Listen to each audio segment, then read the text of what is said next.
Hello to all of God's beautiful children. Hello, chosen ones. Hello, divine ones. Hello, highly sensitive souls, empathic souls, children of light, children of peace, children of good hearts. Hello to all of you.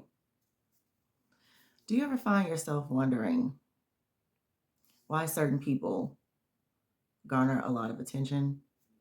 Why certain people with certain traits tend to magnetize people towards them? For example, people who dedicate themselves to working out tend to be head turners. People who are highly devoted to their studies or their craft, the valedictorians of the world, the people with the high IQs, they too garner a lot of attention. And initially, you would consider it basically just to be surface level. The reason why these people garner so much attention is because, oh, look at those muscles, look at that physique, or, oh, look at that high test score they got. That is surface level. But what people really admire the most about these type of people with these type of characteristics and attributes is their level of discipline. One of the fruit of the spirit is self-control, and essentially discipline is self-control. Discipline is a code of behavior or a type of training that you engage in. You get this self-control by obeying the rules. You keep working at something that is difficult. And this is the way that you gain strength. Typically, people who are disciplined, they prioritize their routines over their moods. They don't allow their feelings to get in the way. They typically also have mental fortitude and strength. It's quite typical to look at someone's muscle definition and admire it and think that it's beautiful and all of that. But what you're really looking at is the result of their discipline, the result of their hard work. The thing that they got up and did every morning or every day or some type of routine. And they worked at that. They worked at gaining those muscles. They pressed really hard to reach their goals and their results. And then all of that hard work came to the fruition that people admire, they gawk at, they take double takes at, But actually, what they're looking at is the fruit of someone's labor. They're looking at the amount of discipline that they put in initially. That is what they're actually seeing. So essentially, the discipline is the thing that is attractive or magnetic. Just like you have admiration for people that have these positive attributes, some people can also have haterade for these same attributes. I know personally for me, my son is bullied quite a bit in school. He's autistic and he's bullied not really for being autistic, but he's bullied for making the highest test scores in some of his classes. Also bullied for being on the AB honor roll all the time. People can also be mean to you and mistreat you for your level of discipline. There are some people that hate on people who work out. They call them names, such as beefcake. So, it goes both ways as far as what you attract when you're disciplined. You will attract admiration, but you can also attract hatred.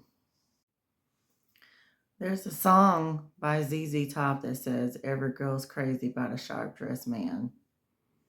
And so that's another aspect of discipline where people can be dedicated to looking nice, wearing nice clothing and everything, putting their outfits together.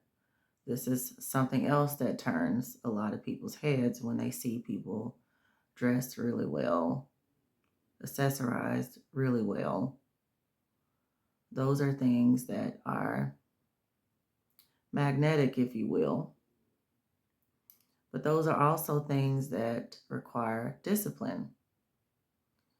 People are dedicated to, picking out their outfit and making sure it matches and coordinating colors and all these things.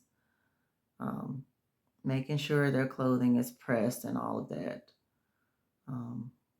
It takes a certain level of discipline. And then when you put in that extra discipline, that extra work and everything, people take notice. And what they're noticing is not necessarily the clothes themselves. It's just the level of intent and the level of discipline and skill that the person put into their outfit of the day. As I mentioned earlier, people can kind of gravitate towards people who are extremely smart and extremely intelligent. And it doesn't always have to be academics. People gravitate towards people who are good at life lessons, good at, teaching you things about life. People who are good at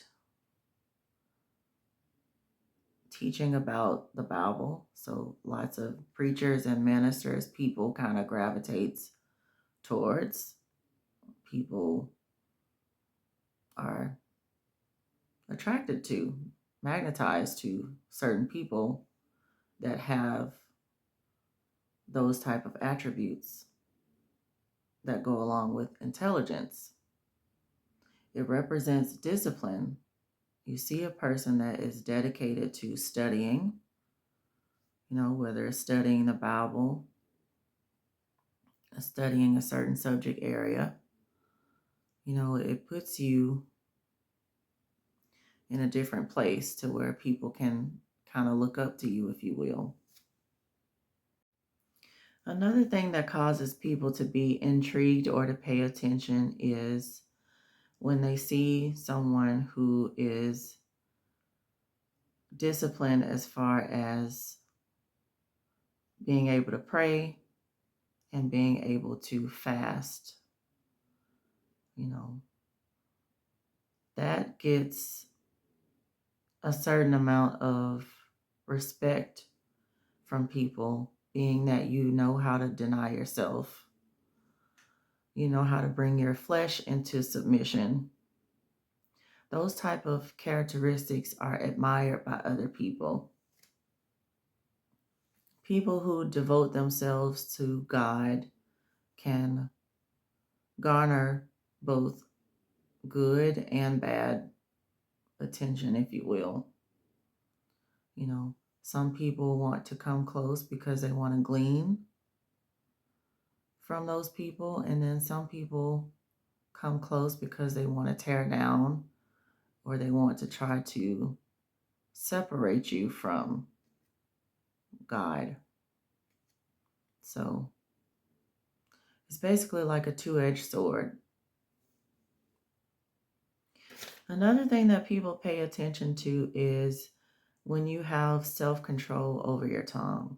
So if you don't engage in cursing, you don't engage in evil speak, if you know how to bridle your tongue, you can pretty much, have some level of respect from people, people will gravitate towards you more. People will talk to you more.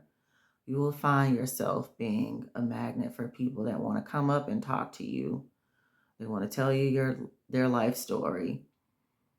They want to be totally open and transparent with you because of that. Because of that characteristic that you have of self-control, self-restraint.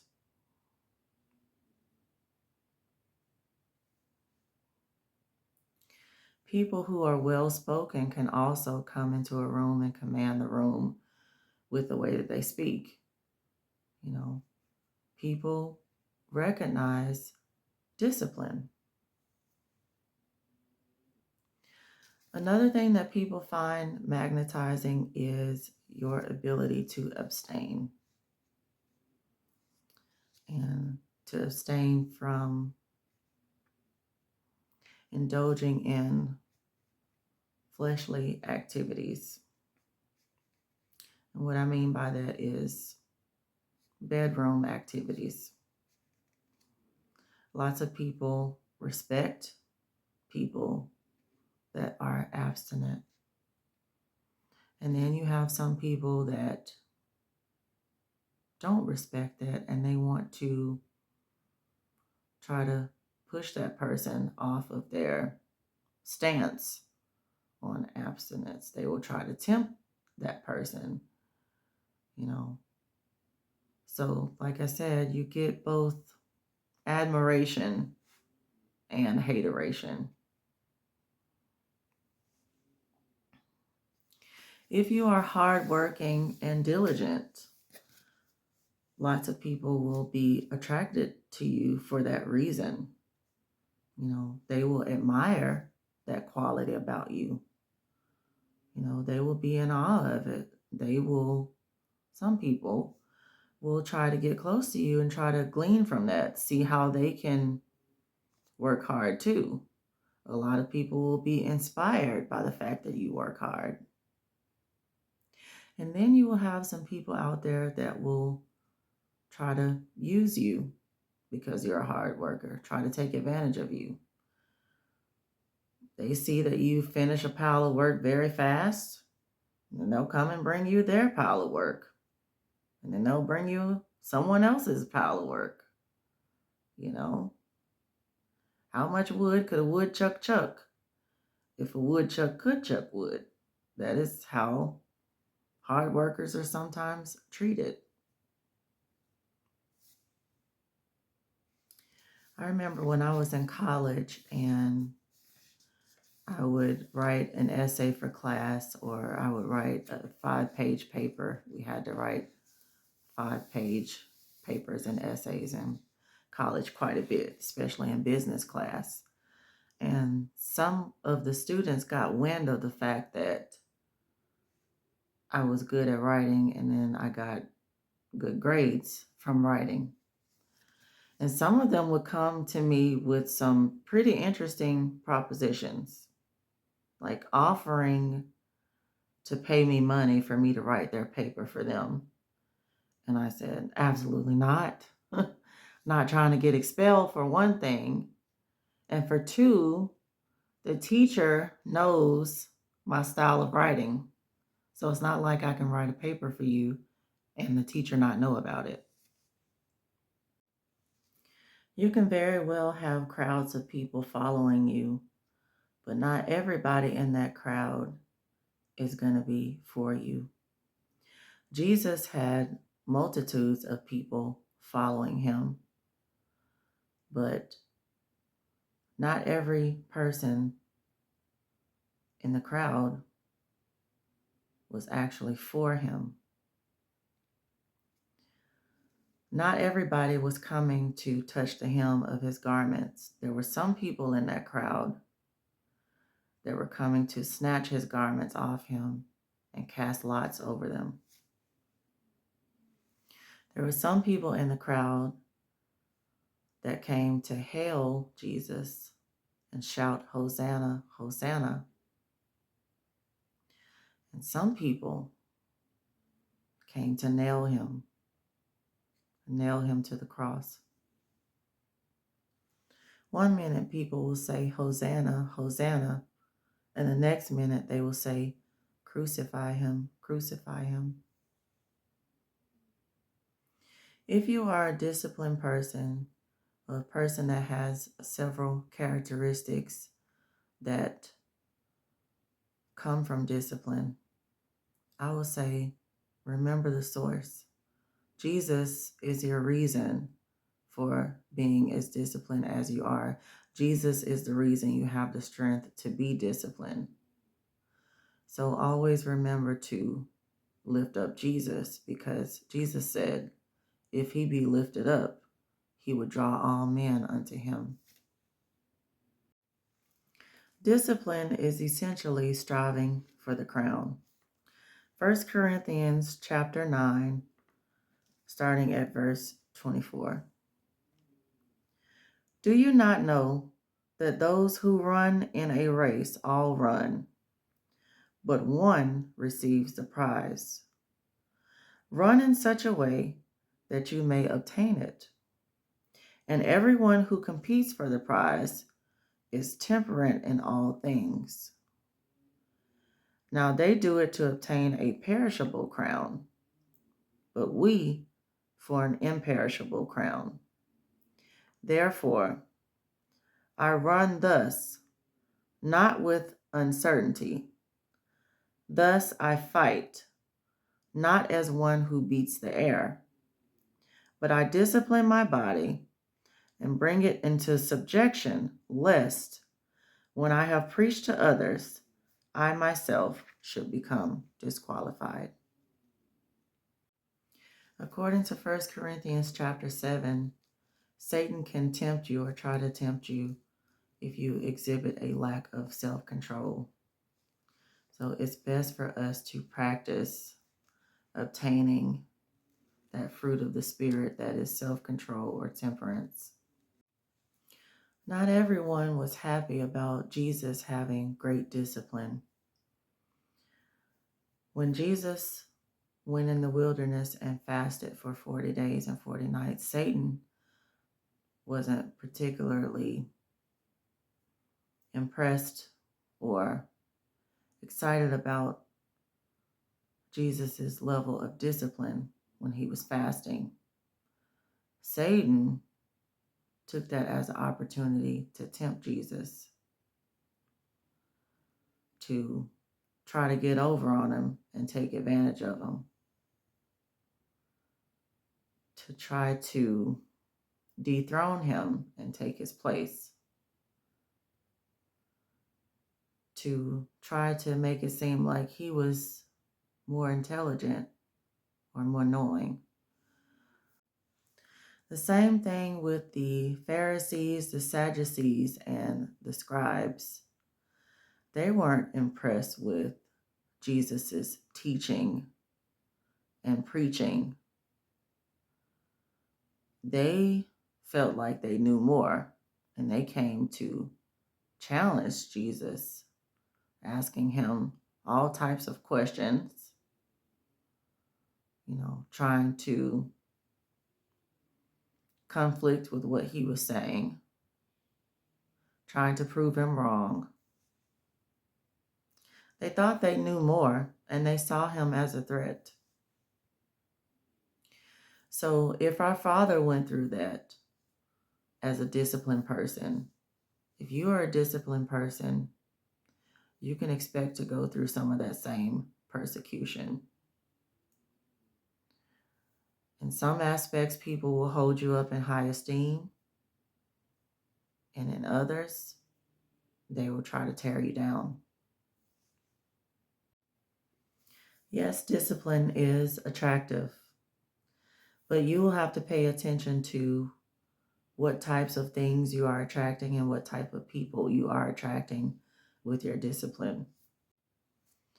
Allow your discipline to shine as a light in a world of darkness.